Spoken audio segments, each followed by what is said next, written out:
don't watch it, it ain't gonna work. Tell Facebook, it ain't gonna work. Tell whatever preacher who's trying to come to the city and try to take over, it ain't gonna work. I say tell the preacher who's trying to start something in the city, it ain't gonna work.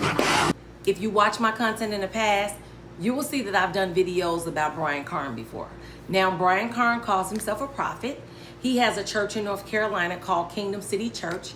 The abbreviation is KCC. And Brian Carn has been showing out lately. This is just one video out of a few that I'm going to do on him. And not because I want to make him popular, but because I think it's necessary for people to see what happens in the pulpit when fools don't get up and leave the church. Sorry, that just slipped. I want you to do me a favor.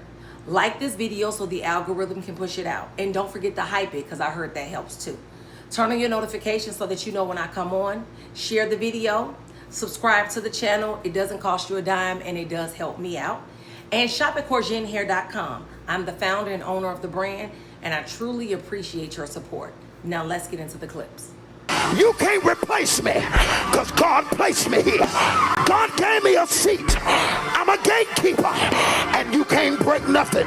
Shake your neighbor. I'm ready to preach now. Shake your neighbor. You ain't shook nobody yet.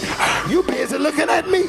Shake your neighbor and say, neighbor, it ain't gonna work. I'm more than a conqueror. I'm the head and not the tail. No weapon formed against me is gonna be able to prosper. Jesus, he already told me that he's on my side. And if God be for me, who can be against me? Somebody shout, I'm free. Well, he's not quite free yet, because Brian Carn has been sentenced to 9 months in jail for IRS fraud. Now, I've done a video on that, so I won't get into that. What I want to dive into is the person that he's talking about. So I want you to take a look at some of these clips that I'm about to show you, and we're going to discuss them a little bit later. But some of these prophetic so-called folks and some of these leaders, some of the institutionalization of the prophetic order, perhaps that. Yeah, I was consecrated as a bishop, I guess now 14 years. I celebrated in March or February of this year. 14 years as a bishop. When I was prior to being consecrated, I was branded. I was Prophet Sinegal, Prophet Sinegal. I had gotten so sick of being associated with the prophetic culture and with the misrepresentation of prophetic ministry and the prophetic call that I was like, okay, don't identify me among those people, because it had become a tool and a weapon against the very people that we have been called to speak to and to minister for. But this is the same thing that Jesus finds himself dealing with. Jesus' conflict with the Pharisees was not a conflict with heathens. His conflict was with religious leaders. In case you're not familiar with the gentleman I just showed you, his name is Bishop Demetrius Sinegal. Now, him and Prophet Carn have a history, and it's a good and bad history, which I will get into in a moment. But I want to talk about some things that are being said out there as far as Bishop Sinegal bringing a church into North Carolina. Now, Bishop Sinegal does have a church in Houston. He also has a church in Atlanta. So rumor has it that he's going to be starting one in North Carolina. Now, keep in mind what I said earlier, that Prophet Brian Carn is getting ready to go to jail for IRS fraud, and he's going to be doing 9 months. Well, people are saying that Bishop Sinegal is intentionally starting a church in North Carolina to take some of Prophet Brian Carn's members. Now, what I have to say to that is, if Brian Carn truly believes that he's a gatekeeper and that God has him doing all he has to do, then he doesn't have to worry about any of his members going over to Bishop Sinegal's church. And even if they did, who cares? That means you would get more members because he's a gatekeeper, right? So what's the big deal? But the big deal is a lot deeper, and I want to get into that too, because when all of this happened, I wasn't on YouTube, and some of you may have heard of their issues and some of you may have not. So I'm going to bring it up because it's relevant to why they're having an issue in 2026. Let's get into it. Many of you that know me know that I am a friend and a brother to Prophet Carn, that I have been a public stand and a public defense for him. And I have attempted to, in the spirit of godly covenant, to walk out biblical patterns for covenant and for relationship. And I have no regrets about that. And at the point, however, that it becomes clear that that is being or has been a blanket, a covering for other things to go on, then I have a duty and a responsibility to ensure that my good is not evil spoken of. I mean, we get it. The man slept with your wife and you just cannot let it go. But at some point, you got to move on.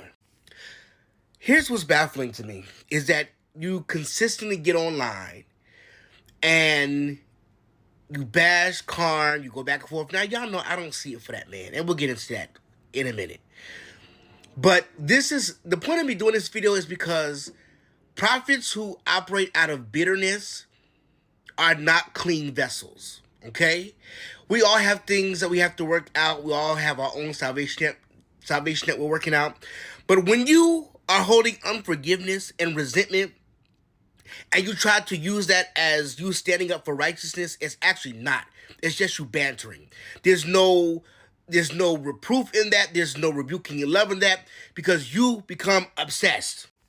Now, this is what it's just, to me, Sinegal is very, like, there's something, he's mentally deranged, okay?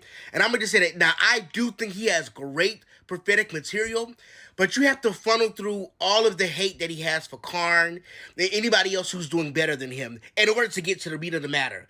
He's like the kid that just got bullied all his life, and then he finally gets an opportunity, and then you get the opportunity like to get some notoriety, and then it just goes to your head, but you're still a loser, if that makes sense. It's that. So he says, my flight is delayed, like that really matters. Moving on. So I've got a few minutes and I feel like touching your idols. Now, mind you, keep that in mind, and I feel like touching your idols. I saw a popular gospel artist, Todd Delaney, calling someone anointed, who according to scripture is a textbook wolf and false prophet. Brother Todd, we enjoy your music, we don't, but your discernment is lacking. Don't call holy what God calls evil.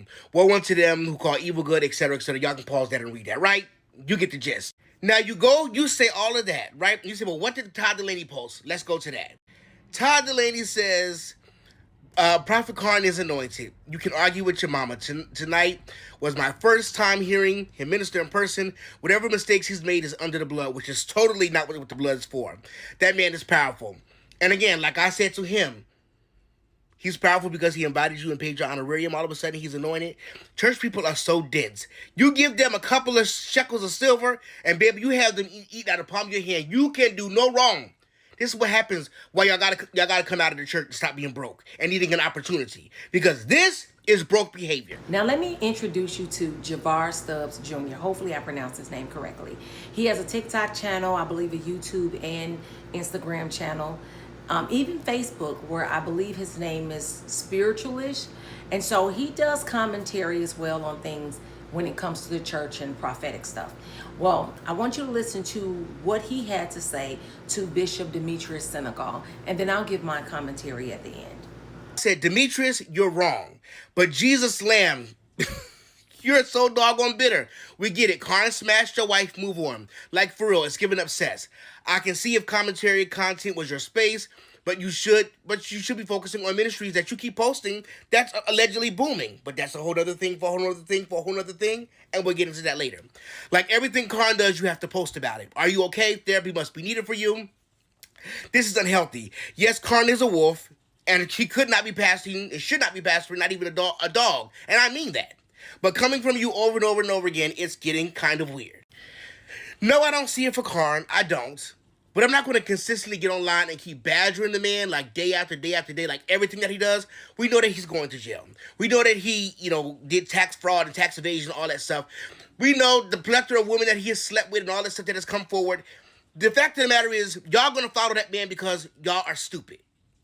You may not like what I'm saying, but those who follow him are stupid. There is no other way to describe it. You have no brain. You have no self-esteem, and you don't have any self-worth. And that's anybody. I don't care if you're close to me or distant. If you follow Brian Carn and you like his ministry, you are dumb. End of story.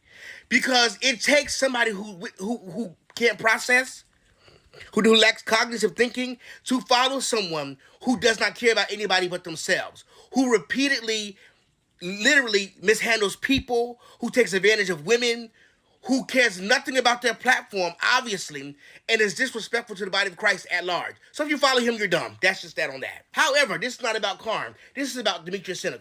Like, and for y'all who don't know history, y'all essentially had a ministry together. Like y'all started the School of Prophets or the Prophet College, the whole School of Prophets. I don't know if y'all remember that thing a few years ago when you had the College of Prophets and the Prophetic College, and it was like a whole bunch of banter back and forth because y'all didn't want to listen to the older people and the older people didn't want to listen to them. So everybody started their own little ministry, and it was a whole thing. So you followed Carn, you used his platform because he does have a platform. You used got notoriety from him. And now all of a sudden he's all these things. But he was doing all of these things when you were with him. He's been doing all of these things while you were with him. But because he touched your wife, who you weren't sleeping with, allegedly. That's what she said publicly. Oh, what? Wait! The point of the matter is this. When it comes to the prophetic ministry, you cannot rebuke when you are bitter and jealous and envious. Okay? And when you have personal qualms with the person and it's unresolved and it's not dealt with, it literally festers and it comes to everything that you talk about. That was a mouthful. Now let me be clear. I don't follow any of these guys. I have watched Bishop Sinegal's interviews with Jessica McDonald over on Holly Initiated. Please go check out her channel. She's a great interviewer, and subscribe. I believe she's going to change the name to Initiated by God. So go check it out. I have heard Prophet Brian Carn preach, only because I need to do commentary on him, and I don't like just going off of small clips. I like to hear the whole sermon before I give my commentary. But what I will say is that I happen to disagree with Mr. Stubbs when he tells Bishop Sinegal to get over it. If you have a close friend or even someone that you just had around you and they mess with your partner, you have the right to be upset. And sometimes healing takes a very, very long time. Doesn't necessarily mean you didn't forgive the person, but it does still mean that it affects you. What they did still affects you. Now, I don't know if he forgave this man or not. I don't know if he repented. I believe he's Bishop Sinegal I'm speaking about. I believe he said he repented. But what I will say is that Stubbs does have a point. If you sat underneath him while he did all of these things to other people, how is it that you didn't think he was going to do it to you? Nobody is that close to someone in ministry and not know what they're doing. So at the end of the day, I mean, that's just a part of the reaping, I guess. That's what I would call it. But you let me know what you think about this video and what you would call it in the comments below, because that's what I'm here for.